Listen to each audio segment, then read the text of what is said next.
यद्यपि अपने इष्ट के प्रति पूर्ण निष्ठा रखनी चाहिए। तुलसीदास जी इसी वृंदावन में आकर के और उन्होंने बांके बिहारी जी को प्रणाम करने से इनकार कर दिया, ठाकुर जी को। बोला क्यों? बोला तुलसी मस्तक तब नवै जब धनुष बाण लियो हाथ।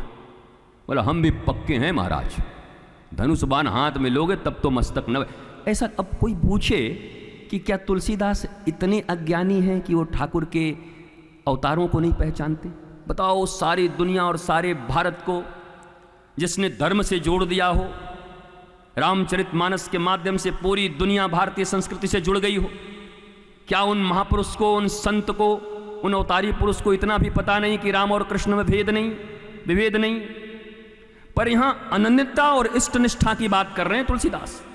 अनन्यता, न कोई अन्य, मेरे जो इष्ट हैं वही हैं। मैं जानता हूं आप ही हो, पर ठाकुर जी हमारा मस्तक तो तभी झुकेगा और आप कर्तुम अकर्तुम अन्यथा कर्तुम समर्थ इति ईश्वर। जो करने योग्य है वो भी करते हो, जो न करने योग्य है वो भी कर सकते हो। आप सर्वसमर्थ हो, ईश्वर हो, तो क्या धनुष बाण हाथ नहीं ले सकते? उसी समय ठाकुर जी के विग्रह ने धनुष बाण लिया और जैसे ही धनुष बाण लिया तुलसीदास ने प्रणाम किया और कहते हैं ठाकुर जी ने उनको बुला के गले लगाया, खूब बढ़िया से दोनों मिले। तुलसीदास कह रहे हैं रामावतार में तो हम तरस ही गए थे, आपकी आंख को देखते थे, मर्यादा का तो हिम्मत नहीं पड़ता था कि आपसे गले मिल लें, पर वाह वाह वाह, अब तो ऐसे मक्खन मलाई जैसे हो गए हो कि मिलके भी बड़ी शांति आ रही है, मौज आ रहा है। महाराज महापुरुष संत जानते हैं कि श्री कृष्ण ही राम है, राम ही श्री कृष्ण है, पर इष्ट के प्रति जो निष्ठा है, बहुनैष्ठिक लोगों को हमारे गुरुदेव भगवान पागल कहा करते थे। जिनकी निष्ठा एक जगह पर संगठित नहीं है, उनको पागलों की श्रेणी में। दर्शन करना मना नहीं, प्रणाम करना मना नहीं, पर हर जगह जहां जाओ तुम्हारे अपने इष्ट का दर्शन ही उस विग्रह में होना चाहिए। प्रत्येक संत के पास जाइए, सबके पास मिलिए, गुरुदेव भगवान का दर्शन होना चाहिए। और एक बात और कह देना चाहता हूं भारतवासियों, याद रखना, जीवन में गुरु लिविंग चाहिए, अ लिविंग आइडियल, जिंदा चाहिए। माता जिंदा, पिता जिंदा, भाई जिंदा, जहां परिवेश में है वो जिंदा, हीरो जिंदा, हीरोइन जिंदा, तेंदुलकर जिंदा, क्रिकेट जिंदा। गुरु सिर्फ चित्र चाहिए ना, लिविंग आइडियल, जीवंत आदर्श कहते हैं उसको। और अगर वो जीवंत न हुए तो तुम्हारी निष्ठा किसी न किसी ऐसे जीवंत जगह पर जाएगी जो तुम्हारे योग्य न होगी। तुम्हारे बच्चों की तरह वो जूलिया फर्नांडिस और क्या क्या नाम है उन हीरोइनों का हमको पता नहीं, लगा लगा के तुम्हारे घरों में बैठे हुए। इनका क्या नाम है, जूलिया रॉबर्ट्स ने क्या बता भाई, चलो। मर्लिन मुनरो का नाम सुने हो? मर्लिन मुनरो, अमिताभ बच्चन भी उसका फैन था, मर्लिन मुनरो, पर उसकी पूरी जीवनी पढ़ना, पागल होके मर गई। इतनी ग्लैमरस लाइफ। मीना कुमारी, मधुबाला, दिव्या भारती, अभी अभी सुशांत, कितने लंबे लिस्ट, लंबी फेरिस्त। ग्लैमरस लाइफ के पीछे छिपे हुए अज्ञानता का स्ट्रगल, चिंता, शोक, दुख, उलझी हुई मानसिकता, इतना कठिन लाइफ है कुछ और, दिखाना कुछ और है। और ये मेंटेन करते करते जीवन की सहजता चली जाती है। आराम से कभी इच्छा करे कि ठेले पे उतर के 2-4 गुपचुप भी खा सके तो बड़ी मुश्किल है महाराज, मेंटेन करना। पीआर बोल देगा no, it's not good for you. और मन नहीं है खाने का, और तब भी कह दे पीआर कि नेताजी यहाँ उतर के फुल्का खाने से आपकी बड़ी पॉपुलरिटी पड़ेगी, तो बेचारे को खाना ही पड़ेगा। ठीक है, ठीक, चल करवा दे। बोला ये नहीं चलता। ईश्वर अंश, जीव अविनाशी, चेतन अमल सहज। इसमें जो सबसे पॉइंट करने की बात है, सहज सुख राशि। सुख राशि नहीं, सहज सुख राशि, स्पॉन्टेनियस, इनबिल्ट, सरलता।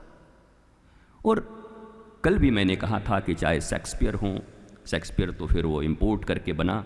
माता कुंती ने 5,500 साल पहले श्री कृष्ण की स्तुति में जिस बात को कहा कि ये दुनिया एक रंगमंच है और हम सब नाटक करने वाले लोग हैं, हमें श्रेष्ठ नाटक करना चाहिए, इसी को शेक्सपियर ने जब कहा तो पूरी दुनिया मान गई। हमारे यहाँ का श्लोक ले जा करके इंग्लिश में लिख के भेज दिया, भैया शेक्सपियर। ओहो, शेक्सपियर और कालिदास की एक दिन मैं तुलना करूंगा किसी कथा में, आपके आंखों से आंसू निकल। भारतीय संस्कृति और पाश्चात्य सभ्यता में अंतर क्या है आप समझ जाओगे, लेखनी से अंतर क्या होता है पूरा समझ जाओगे। पर बड़ा विस्तृत कथा है शेक्सपियर की, एक बहुत प्रसिद्ध, मैं बस इशारा कर देता हूँ। उसमें ऐसी कथा है कि बेटा अपने माँ को नहीं पहचान पाता और बेटा माँ से शादी कर लेता है। ये वेस्टर्न कल्चर। और हमारे यहाँ कालिदास लिखते हैं, शकुंतला, नल, दमयंती, जानते हो, गुरु पुत्री से प्रेम हो जाता है, गुरु पुत्री से प्रेम हो जाता है और बड़ी भीतर में ग्लानि होती है कि मैं गुरु के पुत्री अर्थात विप्र और ब्राह्मण की कन्या से क्षत्रिय होकर प्रेम कर कैसे लिया, मेरा सहज आकर्षण उसकी तरफ गया कैसे, यह संभव नहीं है, मेरा रक्त दूषित नहीं है। और बाद में पता चला कि वो गुरुजी की पुत्री नहीं है, वो राजपुत्री ही है किसी की, गुरुजी ने सिर्फ पाल करके रखा है। तब जाकर कहा कि मेरा रक्त मुझे और मेरे संस्कार मुझे धोखा नहीं दे सकते। दो लोगों ने कथाएं लिखी हैं। शेक्सपियर की कथा में वेस्टर्न कल्चर का प्रकाशन होता है कि भूलवशात एक पुत्र ही अपनी मां को नहीं पहचान पा रहा है और नियम था उस राज्य का कि जो उस राज्य का राजा बनेगा उसको विवाह करना होगा। और हमारे यहाँ एक ऐसा अपने खून में लिखा है, कथाएं भी कैसे लिखनी है ये संस्कार लिखता है। जिस देश का, जिस संस्कृति के संस्कार जैसे होते हैं वहाँ की रचनाएं भी वैसी ही होती हैं। हम शेक्सपियर को फॉलो करने वाले नहीं, हम तो कालिदास, तुलसीदास, सूरदास, दिंगनाथ, श्री भट्ट, हर्ष, इनको फॉलो करने वाले लोग हैं। भारत की गरिमा और महिमा इनसे है साहब। रघुवंशम पर भी मैं बोलूँगा क्योंकि रघुवंशम पर बोलना बड़ा जरूरी है, ओरिजिनल राम कथा आनी बहुत जरूरी है समाज के सामने। और भारतीय तत्कालीन राजनीति में उस राम कथा की कितनी आवश्यकता है। एक एक बजट निर्धारित कर दिया है, रक्षा बजट 3% से ज्यादा न हो। How is it possible 3%? Ram ji कह रहे हैं भरत को, भरत 3% से ज्यादा रक्षा बजट मत रखना। बोला 3%? बोला हाँ मैं बताता हूं कैसे रखोगे।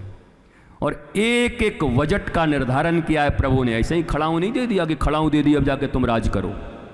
एक एक नीति पर चर्चा की है, तब भरत को भेजा है। और भरत तो खैर गड्ढे में रहकर चलाने वाले असली तो शत्रुघ्न ही थे। पूरे राज्य को, राम राज्य की स्थापना का अगर श्रेय किसी को जाता है तो उनको मिलता है जिनका नाम रामायण में सबसे ज़्यादा कम है, और वो शख्सियत हैं हमारे शत्रुघ्न जी, भगवान के सबसे छोटे भाई। उन्होंने राम राज्य की स्थापना की। नाम कहीं नहीं पर पूरे राम राज्य, जिसको राम राज्य राम राज्य राम राज्य आप बोलते हैं, उसकी स्थापना का श्रेय शत्रुघ्न जी के ऊपर।